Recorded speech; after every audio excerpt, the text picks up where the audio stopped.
Welcome to the Senior Woman Leader podcast, presented by NAIA Rise. Rise is about respect, inclusivity, support, and education. The NAIA Senior Woman Leaders are the highest ranking females within NAIA athletics departments, and this podcast is dedicated to develop our female administrators specifically in leadership and management of college sports. Connect, learn, and grow. Thank you to everybody who is here with us today, and really excited for the information that Katie is going to share with us here in a few minutes. One quick piece of housekeeping for those of you who are the SWLs at your institution is that you probably received an email earlier this week, or maybe it was late last week, about being involved in creating the leadership of the Senior Women Leaders Association. So what that means is, in case you're not familiar, the way we are set up from a governance standpoint in the NAIA is that most of our groups sort of by role, so athletic director, compliance administrator, senior women leaders, have what we call an association, which is really sort of your community for sharing challenges and best practices, for figuring out how to help one another and sort of help the role, in this case, senior women leaders, and to have a voice in the NAIA governance structure and the key issues and topics that are happening across the association. So we are beginning to form that now for the SWL. So when you see SWLA, that is what that means. And we are looking for people who are engaged and interested in being part of that leadership process. So you should have received an email just asking if you are interested, and then a few key questions. So we apologize that we've heard that for some people there was a link to a form, and for some folks that was working and for some it was not. So we tried to send the same information out in another way. But if you're interested, please respond to that email or to that form. And we're looking forward to getting that group organized and kicked off. Okay, without further delay, I'm going to go ahead and turn to our topic for today. So we have Katie Rouse with us from Westcliff, and she's going to be sharing some great information about how to be successful in the role and how to navigate tough challenges that may come up. So with that, Katie, I'm going to kick it to you. Thank you so much. Let's see, am I on the slide now? I'm going to make sure I can advance these slides. Perfect. Okay, hi, yes, I'm Katie Rouse. I'm an associate AD and the senior women leader at Westcliff University. I also serve as the vice chair of the CalPAC Senior Women Leader Executive Council. And I just want to share a little bit about myself and my background in this position. I've been at Westcliff for just under 5 years. I was hired as our first sports information director, quickly transitioned to an assistant AD where I oversaw fundraising, communications, and events, and then was promoted to associate AD a little over 3 years ago. As associate AD, I oversee our sports information team, a variety of our sports teams, and I work very closely with our enrollment management team of admissions and financial aid personnel. I'm honored and feel very humbled to have this experience to present to you all. I love this Lunch and Learn series, and I learn so much every month. Thank you for having me, and a special thanks to Fashate Kinslow for recommending me as today's speaker. This topic of SWL's role in building relationships, problem solving, and overall supporting success for our institutions is so interesting. I've included a quote from Albert Einstein here to remind us that success doesn't look the same for everyone. So while we aim for success at our institutions, in our games and our GPAs, et cetera, I'm going to encourage you to think of your individual contributions as senior woman leader in terms of value rather than success or failure. Because the SWL designation spans so many vast opportunities at each institution, when we think about supporting success, we should be thinking in terms of how am I providing value?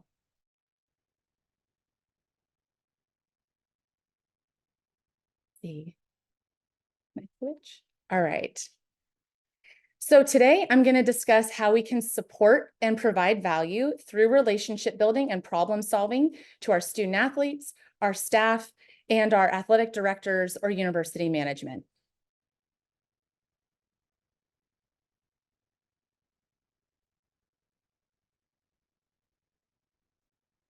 When we think about SWLs supporting success with student athletes and how we can provide value to their time, immediately I think of how we can teach life skills so that when they leave our institution, they're equipped to enter the world and workforce as productive members of society. Some of the life skills student athletes will learn are just inherent in sports, like how to be a hard worker, how to show up on time, learning to be resilient, and learning to work well with others. But other skills that we as SWLs can help teach and support their growth in are skills like being resourceful and having effective communication. I'm sure as coaches, athletic trainers, and administrators, students have brought you all sorts of random problems or discussed different situations with you. We know that we can't solve every problem for them, but we can and should teach them how to be resourceful and support their success in that regard. Maybe that looks like making sure they know who to contact, or connecting them with the correct department, or teaching them how to walk through the steps of a university process. For example, I had a student come to me one day and she told me, "My mom wants me to talk to you because my invoice is incorrect." So clearly I don't work in student accounts, but the student didn't know who to contact and how to get it resolved. So we looked over her invoice together, realized, yes, it in fact was incorrect. I told her what documentation she needed and connected her with the appropriate people in the correct department who could actually resolve this issue. And when I saw her a few days later, she apologized, saying, "Oh, I'm so sorry to have to bother you with that. I knew it was wrong and it would get fixed. I just wasn't too worried about it." But I assured her that advocating for herself and her situation is a must. Bringing it to someone's attention was the right thing to do, especially since she didn't know how it was going to be resolved. Another life skill we can teach is reinforcing the importance of effective communication skills.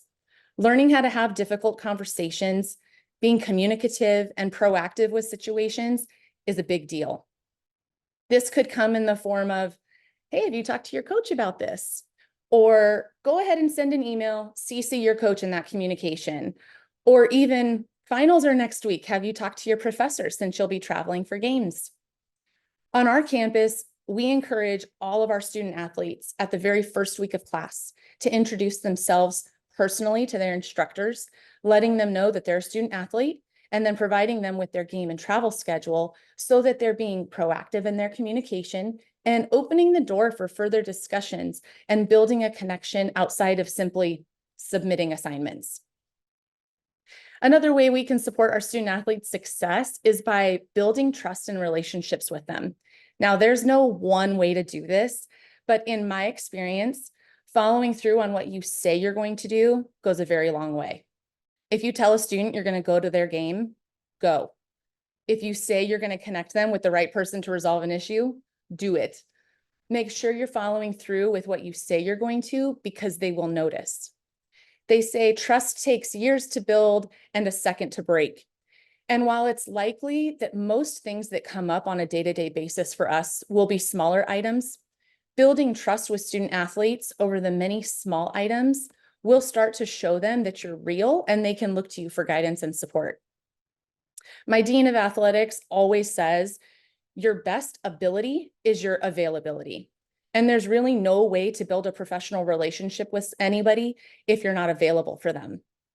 In the last year, I've had a few alumni contact me asking for time to meet and discuss a career in athletics. And everyone is so busy and schedules are nearly impossible to coordinate. But I really try to prioritize time to connect with them and listen. When I was in school, I was always so appreciative to my professors and staff who took time to talk to me. So paying it forward by being available not only helps the success of the next generation, but also helps validate the need for and the purpose of the SWL.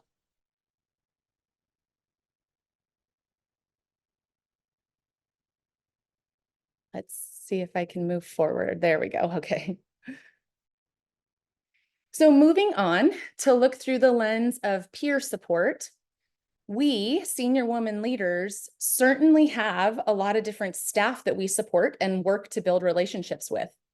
But to provide value and build relationships with others, especially in the workforce, you must know yourself. Successful leadership and support is grounded in self-awareness. At the most basic level, we need to be aware of our strengths and weaknesses in order to succeed in supporting our staff. When we know our strengths, it helps build confidence and creativity. It allows for better decision-making, better communication, and relationships. When you're aware of your weaknesses, it can help you know when to ask for help, admit what you don't know or when you're wrong. And we know that we make way too many decisions every day to not make a wrong one. And it allows for us to partner with someone who can help us problem solve. Awareness of our weaknesses also helps us understand how others perceive our behavior. Now, this doesn't mean that you should cater to other people in every situation, but it does mean that you should be more intentional with using your strengths for efficiency in your work. There are a lot of different types of quizzes and tests that you can take to identify your strengths and weaknesses. Gallup Strengths Finder, Working Genius, Predictive Index, to name a few. If you've never done one, I highly encourage you to do so. Your institution may even have access to training and development for some of these too. On the right side of the slide here, you'll see one of my strengths listed from the Clifton Strengths Finder assessment I took a few years ago. It shows that I have an intensity and a drive to be productive. Now, the interesting thing for me, though, is in the portion of the blind spots, where it shows that others may perceive me as being too demanding, inflexible, and judgmental in shared tasks.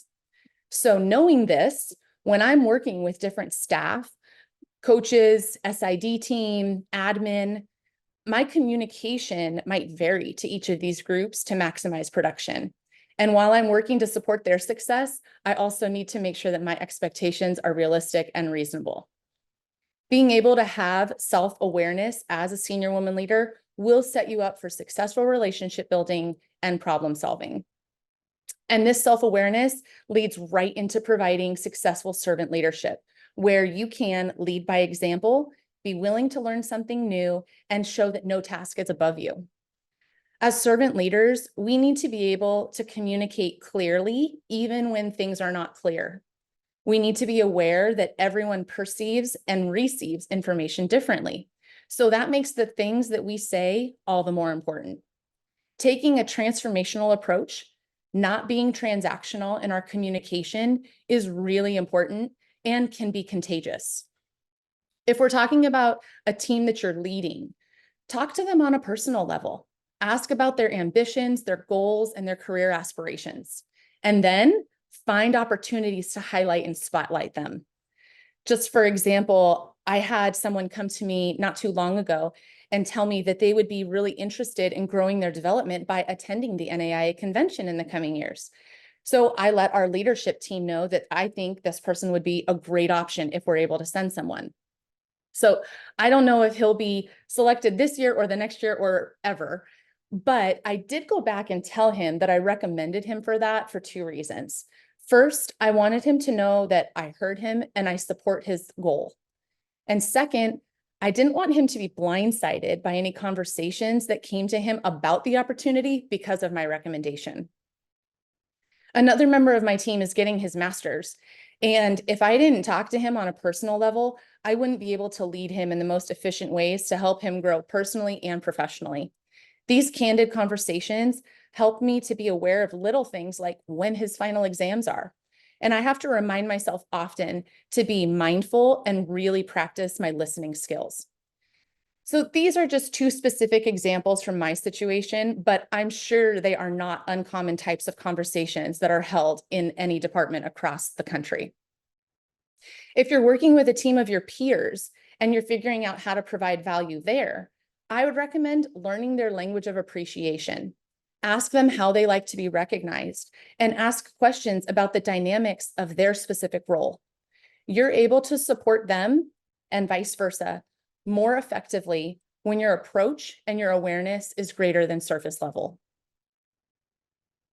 And lastly, when we're looking at how we can provide value and support the success of our ADs, we need to know a few things. First, we realize that our role makes us gatekeepers, and we need to know when to elevate any given situation to the AD. Emergencies are obviously elevated. You have an athlete who's being taken off the field in an ambulance, that's going straight to the AD. But for those smaller day-to-day items, unfortunately, there's not a one-size-fits-all list that I can provide because our institutions and roles are so different. But to get started on what do I take to my AD versus what do I solve, you have to know the policies and procedures of your institution. If you're an athletic trainer, you may not know your university's travel policy. Or if you're an assistant coach in this SWL role, you might not know some admissions policies. So I would recommend talking with others in your department about some of those specifics. Ask for department handbooks or coaches' onboarding packets and start there. You can highlight questions and areas for clarification. And at the very minimum, you'll know who to go to so that in every minor situation, you don't have to bring it to your AD. The second thing you need to know is your AD's preferences. Do they want to see information that you've gathered first, or do they want to be filled in after the fact? Do they want to be CC'd in every email communication, or do they prefer to have a sit-down meeting, or both? The point is, you need to know what your athletic director's preferences are to best support them. My AD and Dean of Athletics has always said, no surprises. So when I'm working with different situations, I know this means I need to provide him with a clear understanding of what's happening, and I need to be solution-based. I can't just drop something in his doorstep, so to speak, with no context and no follow-up. I strive to provide value in these escalated situations by bringing the issue at hand with something to the effect of, here's what I understand, here are some possible ways to solve this, and this is what I recommend. Let me know how you would like me to proceed. Sometimes the response is, thank you, I'll take it from here. And sometimes the response is, what would your decision be? In those times, I take note so that in the future, if something like this arises again, I'm better equipped to escalate it in a more efficient manner. I also strive to provide high quality information, especially in these escalated situations.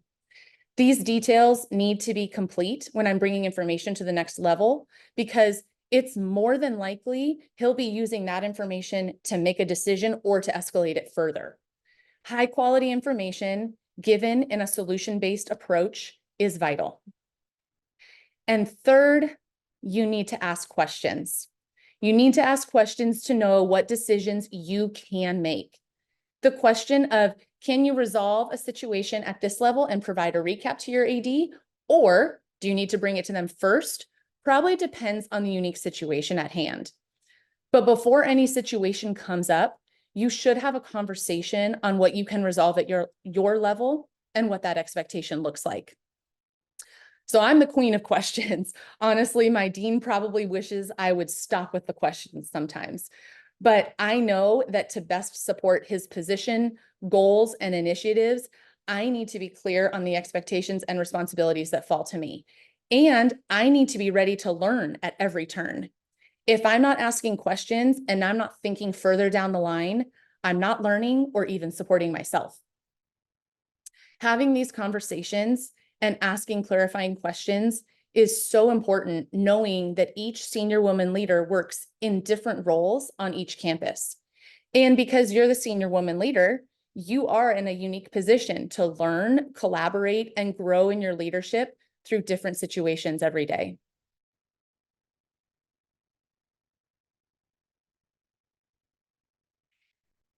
So here are some main takeaways and themes across all levels of how senior women leaders can provide value and support success. Communication and trust are vital. Now, this is not revolutionary. These topics are brought up at almost every lunch and learn meeting and apply to literally every situation under the sun. I can't stress enough how important effective communication and building trust with students, staff, and admin is. We need effective communication and trust to teach life skills to our student athletes, to work well with the variety of people that we encounter daily, and to support our directors and university management. Without being intentional and building relationships to foster success, problems will not be solved as productively as they could be.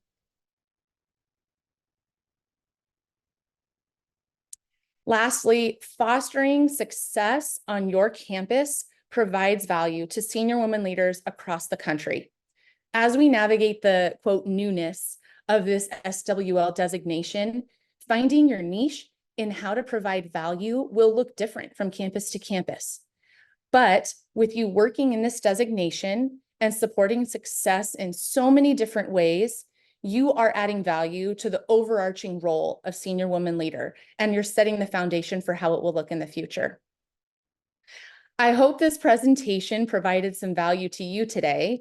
I do have some discussion questions that I'll put in the chat for us, and I would love to hear your thoughts about. But before we end, I just wanted to make sure I added my email address and phone number here. Please feel free to reach out. Thank you so much. Katie, that was amazing. Thank you so much. So much great stuff in there. I know you said you've got some discussion questions that you're going to put in the chat. So we'll give you just a minute while you're doing that. I'd also encourage anybody who's listening on here, if you have other questions for Katie, based on anything that she presented on and you want to know more about, or anything else sort of about the role of senior woman leader or leading on campus, now's a great time to be thinking about those and either jotting those down so you can put them in the chat, or we'll be able to, you can certainly unmute and ask those as we go here too. So Katie is starting to enter her questions in the chat. For those of you who may be joining by phone or otherwise, I'll go ahead and read a couple of these just in case you are having a hard time seeing them. So the first is, aside from life skills that we hope to reinforce and support growth in with our student athletes, is there a specific need that you see among student athletes on your campus that you can start addressing as a senior woman leader? So I brought this question just based off of some conversations that we've had with our CalPAC senior women leader team, with the executive team, and knowing that all of our campuses are different, all of our roles are different. And sometimes somebody brings something up and it's kind of like, oh, you know what? My student athletes on my campus are saying the same thing. And we're able to identify things in our role and our position a little bit differently.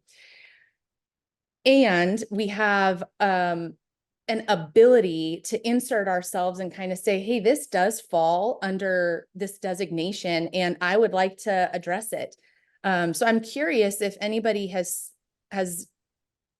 identified any specific thing on their campus that as senior woman leader really has allowed you to flourish with. Hi, Katie. Shay. Hi. I'm on a bus, so I hope everybody can hear me.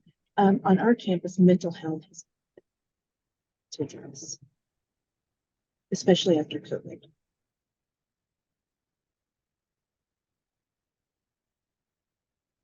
Yeah, same for us, Fashade. I think that's, and I've heard that across a lot of different institutions as well, that mental health and wellness are just so vitally important. And if we can find a way to help cultivate that and bring more resources to our student athletes, it would, certainly be beneficial. Okay, well, people might be mulling that over. I'll also go ahead and introduce the second question that Katie had identified, which is, so the first was related to how you can support needs of your student athletes. And the second goes more to thinking about within your athletic department and coaches and administrators. So knowing how wide and broad this designation of senior women leaders can span and how it can look so different, is there a specific way that you feel you can best support your staff and add value to their experience? So I'll share with everybody. I think that, I spoke about strengths and weaknesses. And one of my strengths is I'm a people person. I am good at having conversations with people, and I'm good with, getting on that personal level.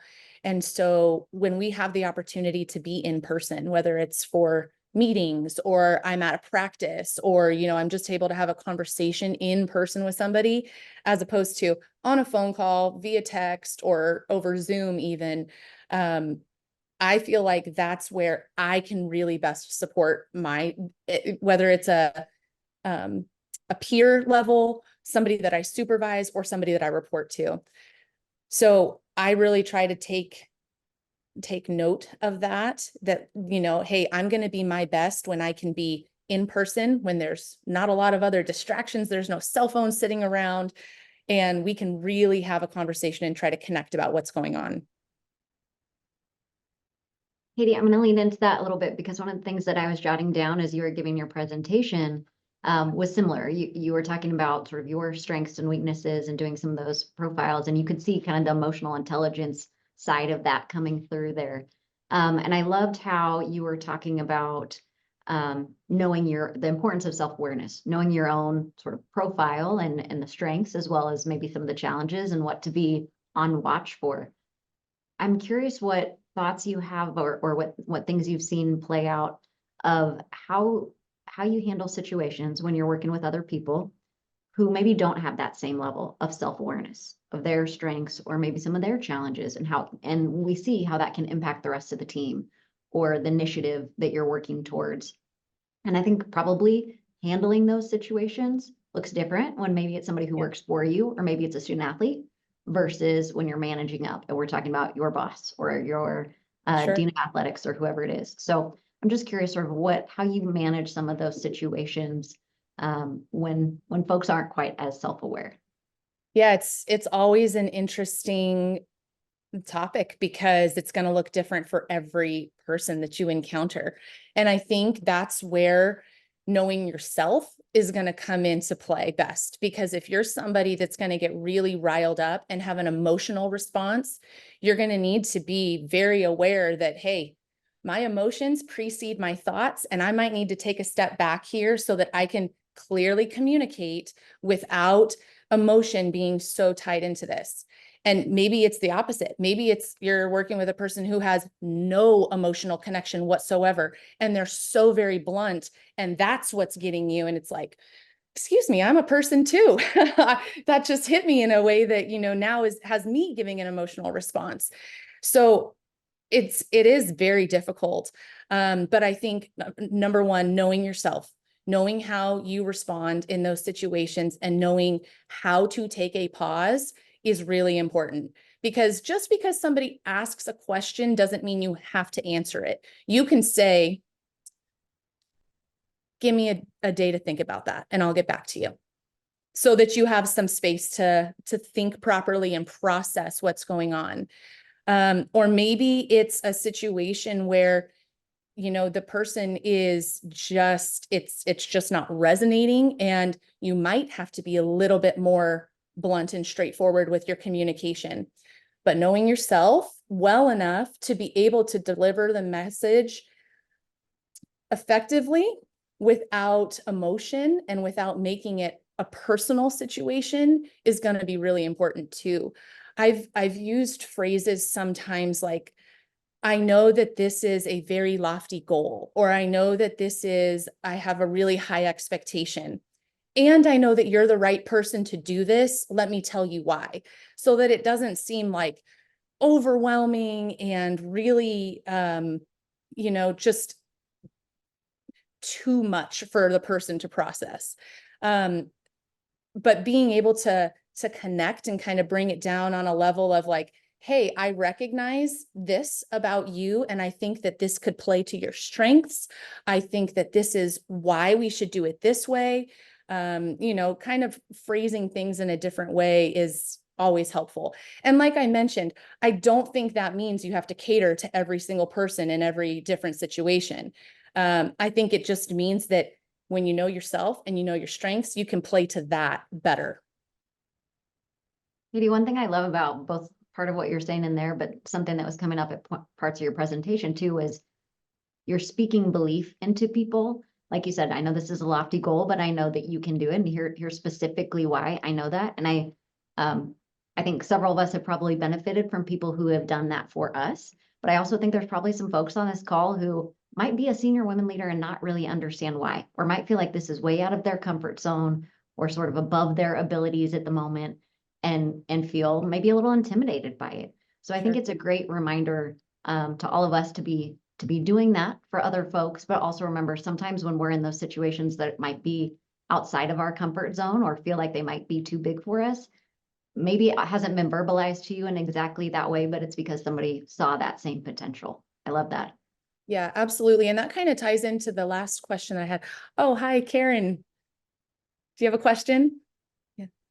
Yeah, well, first I wanted to just say a comment and then a question.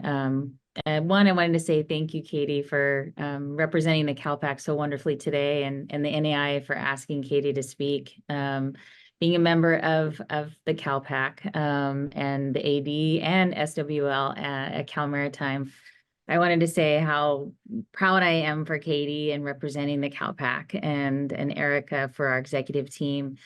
And just to say how exciting this designation in the NAIA is, and representing so many opportunities for this across the NAIA.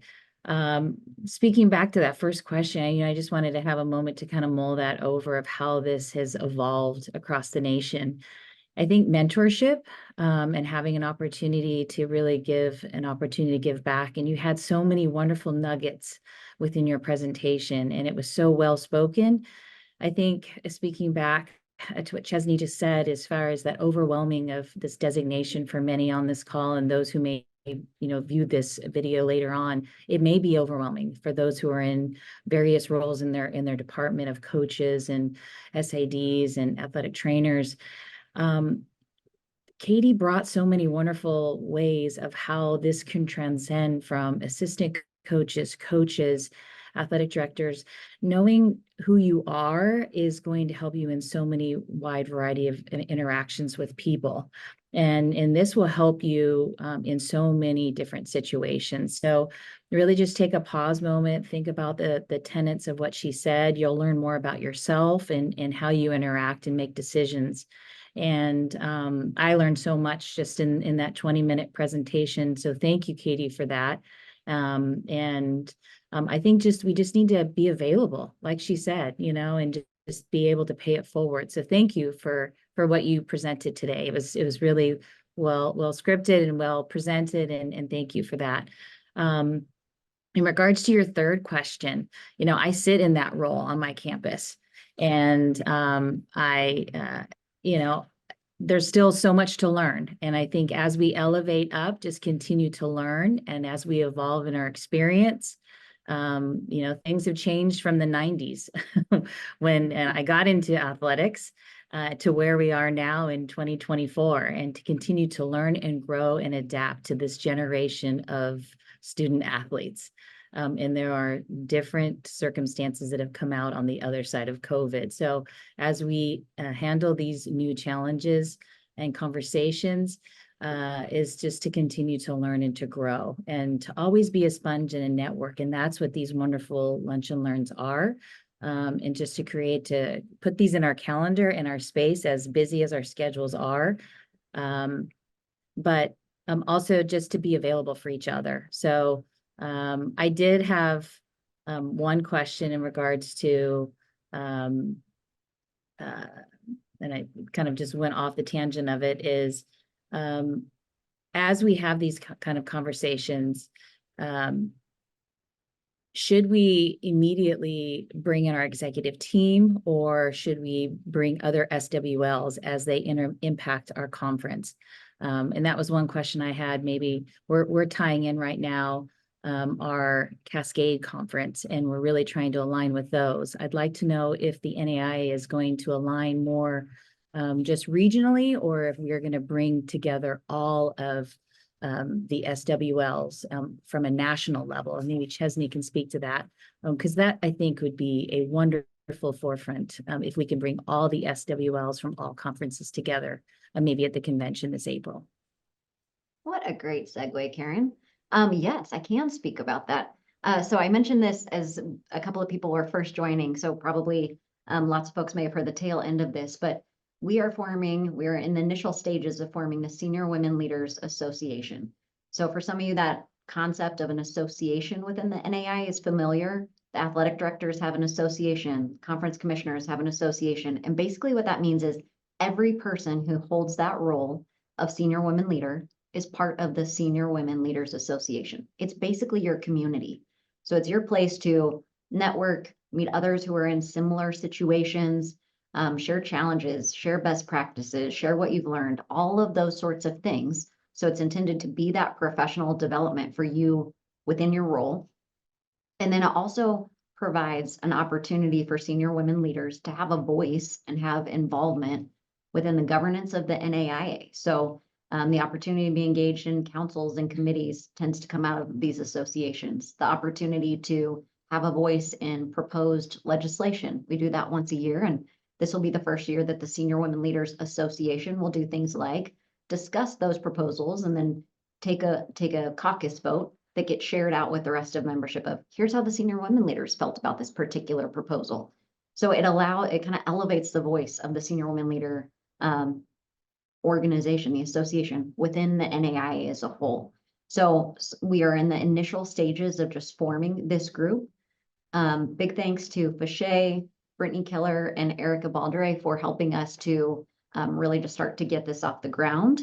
Several of you have probably received an email in the last handful of days, just where you're trying to gain interest or figure out who has interest in being involved in forming this leadership. Obviously, this is new for us, so we're in that process, but we'll be doing things through this leadership group of kind of determining what does structure look like? How do we want our leadership group to organize? So we see this in other associations. It might be a board type of a structure. It might be a smaller executive committee structure. We're figuring all of that out as we speak. So I can't really give you the specifics on it yet because we don't know it yet. We're working towards that. But then also determining things like what is most important? How can we best help our senior women leaders around the country through professional development, through programming? Sometimes it might be things like senior women leaders feel strongly that we need to change a rule or a process or create some sort of initiative or resources for whatever it may be. This is your way to kind of come together and identify, like Karen was saying, not only what you feel, not only what the senior women leaders in your conference may feel like, but kind of find those commonalities. So that is all in progress. We have a slide here kind of at the end as we were going to close, but I'll go ahead and go to it now as we're talking. It is just that at this coming convention, there will for the first time be some programming that is specific to senior women leaders. So we'll have our first ever Senior Women Leaders Association business meeting. So that's when we'll kind of get further into some of this same conversation, do this vote on the legislative proposals and some of those sorts of things. And that will occur annually from here on out at every NAIA convention. And certainly as we get the leadership group formed, there may be additional programming or meetings or whatever it may be throughout the course of the year digitally. That'll be something to be determined. We're also going to do a couple of workshops. So the first is aimed at really this question that has come up on this Lunch and Learn and several others about identifying the right senior women leader role for you, knowing that that looks different for every person and every department, and it should. And it should be formed in a way in conjunction with your athletic director and maybe others in the department or on your campus that not only works for you individually, but also works for your athletics department. Or maybe the way I should say that is not only works for your athletics department, but also works for you. So part of this is trying to elevate women within the profession too, right? So having you have the ability to lean in and gain skills and exposure and experience that maybe you didn't have yet or wouldn't have otherwise had a chance to gain, but also giving you opportunity to really kind of lean into some of your strengths and provide more value, like Katie was talking about, for the athletics department. So it should be a mix of both, and it definitely has to come through conversation with those other leaders on your campus. So we're going to dig into that deeper through the first workshop. And then the second, we'll be doing in partnership with an organization that I know you all have heard us talk about before, which is Women Leaders in Sports, previously Women Leaders in College Sports. They will be kind of doing this in conjunction with us and some leaders, but we're going to be talking about how do you lead when you're the only woman in the room? We know that that is not a unique experience, that probably every female on this call has had that experience in one capacity or another. And there are some tricky pieces to navigate from time to time. And we want to talk about real experiences and real lessons learned from different women and different settings and sort of what you've experienced and how you worked your way through that and maybe what you do differently and some of those sorts of things. So that's sort of our first year of programming for senior women leaders, and really excited to kick it off this year at convention and look forward to just building on that and more to come in the future. So I guess I will go back to Katie's final question here, which I know Karen kind of responded to, but kind of open it back up to the rest of the group. And Katie, you had done a great segue too into talking about some of these difficult conversations and what are those that you're avoiding having with your athletics director. And frankly, that might just be even the conversation of getting more clarity about your role. So I'm curious from ladies on the call, is that something that you're struggling with, of how to have that conversation with your athletics director or other leaders? Or are there other difficult conversations that you can feel yourself avoiding? Yeah, and this question came out of having those conversations with people saying, this is so overwhelming, I don't even know where to start. And so it's like, I know that asking those questions and having that conversation is going to be difficult, but it's probably going to provide some clarity. So at least you know you need to go right or left or up or down or both, but at least you know what that is. The fear of the unknown and the uncertainty is probably worse than the actual reality. So that's where this question stemmed from, was knowing that this is overwhelming for a lot of people in a lot of institutions.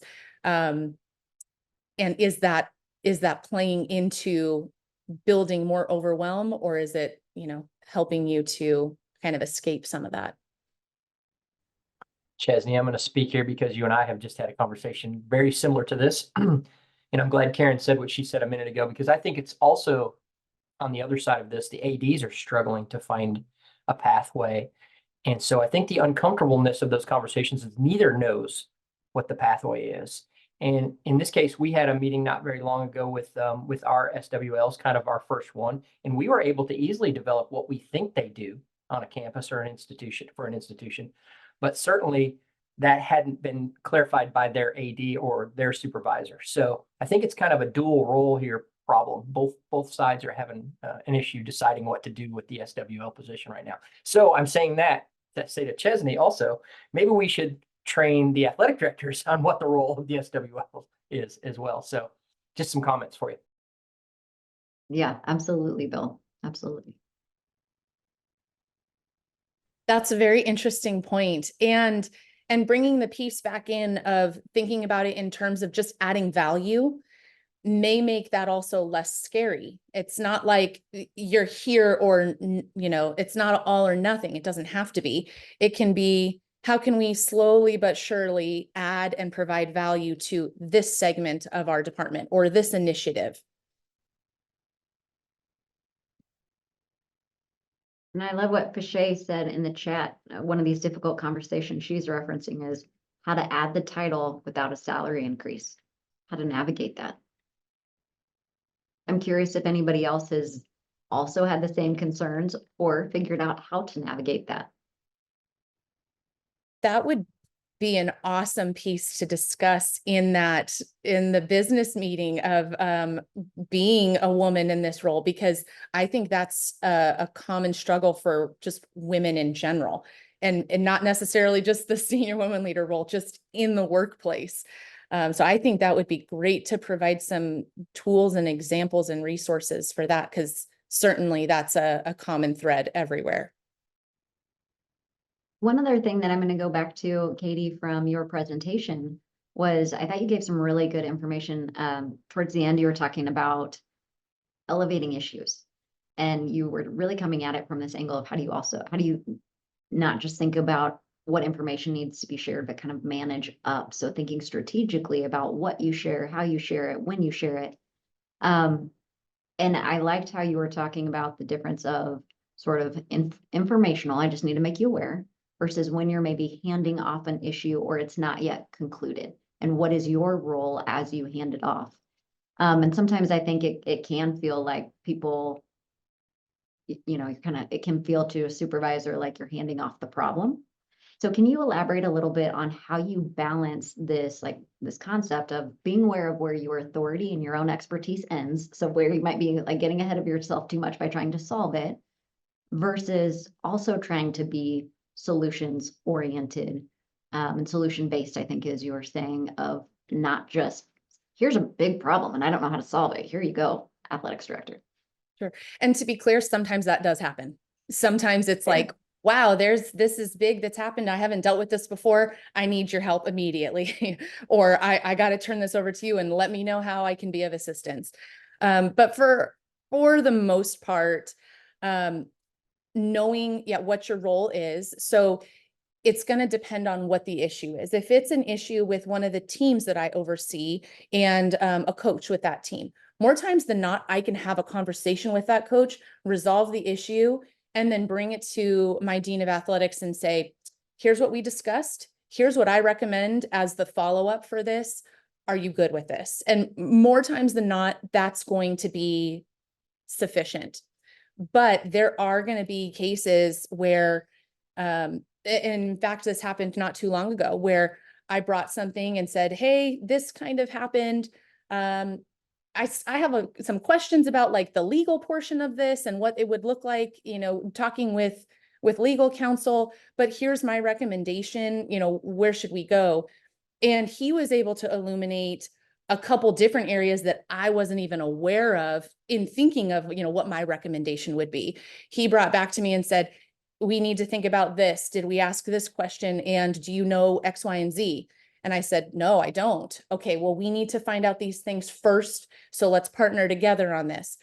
But the main thing is the communication and being able to ask those questions and being available. That conversation that I was just referencing happened literally at 9:30 at night. So sometimes stuff comes up and it has to be, hey, I'm sorry, I know this is a big problem, but the conversation that happens and, like I said, really trying to think of it in terms of a learning opportunity, because even though I might think I know the answer, or if I was in this role, I would do it this way. When we have the conversation, a boss, a manager, a director, somebody who is managing me definitely has a different background that they're bringing to the situation also. And more times than not, they're going to know more information than I do also. So bringing it to them, like you mentioned, being solution-based is going to be big. Think about what you would recommend in that situation, but also know that it could come back as, hey, you don't have the whole story here. I'm going to go with it this direction because I have a little bit more information. And it's not a personal thing. It just is business, and we need to be open to learning how to have those conversations in business for the greater good of the student athletes, the department, the university.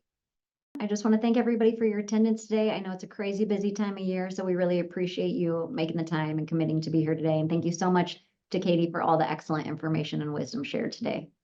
Thanks, everyone, and looking forward to seeing some of you in Kansas City in a few weeks.